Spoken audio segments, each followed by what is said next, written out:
नमस्कार शेतकरी मित्रांनो, अखेर 2021चा पीक विमा जो आहे तो मंजूर झालेला आहे। तर शेतकरी मित्रांनो, कशा प्रकारे मंजूर झाला त्या अगोदर आपण माहिती घेणार आहोत आणि 36 महसूल मंडळे कोणते आहेत तेही माहिती घेणार आहोत। तर शेतकरी मित्रांनो, परळी येथे कृषी महोत्सव हा कार्यक्रम आयोजित केला होता। त्या कार्यक्रमासाठी केंद्रीय कृषी मंत्री शिवराजसिंग चौहान हे या कार्यक्रमासाठी येत असताना नांदेड ते परळी या प्रवासादरम्यान परभणी येथील शेतकऱ्यांनी शिवराजसिंग चौहान यांना निवेदन दिले की आम्हाला 2021 असेल, 2022 असेल किंवा 2023 असेल, या आर्थिक वर्षामध्ये पीक विमा हा मिळालेला नाही। त्यासाठी कृषी मंत्र्याकडे मागणी केली होती। तर शेतकरी मित्रांनो हा पीक विमा मंजूर करण्यासाठी आणि सर्व शेतकऱ्यांना पीक विमा मिळण्यासाठी खूप साऱ्या शेतकरी असतील, लोकप्रतिनिधी असतील यांनी खूप प्रयत्नानंतर हा पीक विमा मंजूर झाला आहे। तर शेतकरी मित्रांनो, आपण पाहणार आहोत कोणती मंडळे आहेत ते पाहणार आहोत। तर शेतकरी मित्रांनो, या पीक विम्यासाठी जिल्हास्तरीय बैठक आयोजित केली होती, राज्यस्तरीय। तर आता केंद्रीय स्तरावरती गेल्यानंतर पीक विमा हा मंजूर झालेला आहे। तर शेतकरी मित्रांनो, कोणते महसूल मंडळ आणि कोणते तालुके पात्र आहेत ते आपण पाहणार आहोत।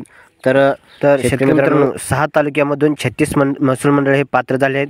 तर शेतकरी मित्रांनो, सर्वात अगोदर पाहणार आहोत आपण जिंतूर तालुक्यामधून 8 महसूल मंडळ पात्र झाले आहेत। तर पहिलं महसूल मंडळ आहे बामणी, त्यानंतर वाघी, त्यानंतर आडगाव, बोरी, दुधगाव, सावंगी, चारठाणा, जिंतूर या महसूल मंडळामध्ये पीक विमा हा मिळणार आहे। तर शेतकरी मित्रांनो, त्यानंतर पुढचा तालुका आहे सोनपेठमध्ये आवळगाव। तर शेतकरी मित्रांनो, पुढचा महसूल मंडळ आहे शेवगाव, त्यानंतर आहे आडगाव।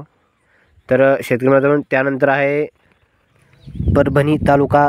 तर परभणी तालुक्यामधून परभणी ग्रामीण, परभणी शहर, पिंगळी, दहिटणा, शिवनापूर, पेडगाव, जाम, टाकळी, झरी हे महसूल मंडळ पात्र आहेत। तर त्यानंतर आहे गंगाखेडमधून भातपुरी, राणी सावरगाव, गंगाखेड, माकणी, पिपळदरी, धारासूर हे महसूल मंडळ पात्र आहेत। त्यानंतर पाहणार आहोत पालममधून बनवस, रावराजूर, पालम, कोडशिवनी, पूर्णा। आता पूर्णा तालुका पाहणार आहोत। तर शेतकरी मित्रांनो, काळंबेश्वर, काडतरस, कावडगाव, लिंबला, जोबडगाव हे महसूल मंडळे पात्र आहेत। तर शेतकरी मित्रांनो, आता आपण पाहणार आहोत। तर शेतकरी मित्रांनो, 225 कोटी एवढी रक्कम मंजूर झाली आहे। तर त्यामध्ये जास्तीत जास्त 2,20,000 ते 2,22,000 एवढे शेतकरी या पीक विम्यासाठी पात्र होणार आहेत। तर शेतकरी मित्रांनो, ह्या सर्व शेतकऱ्यांना पीक विमा हा पुढील 8 ते 10 दिवसामध्ये पीक विमा मिळणार आहे असे कृषी विभागामार्फत कळवण्यात आलेले आहे। तर शेतकरी मित्रांनो, आपल्या चॅनलवर नवीन आल्यासाठी चॅनलला सबस्क्राईब करा। धन्यवाद।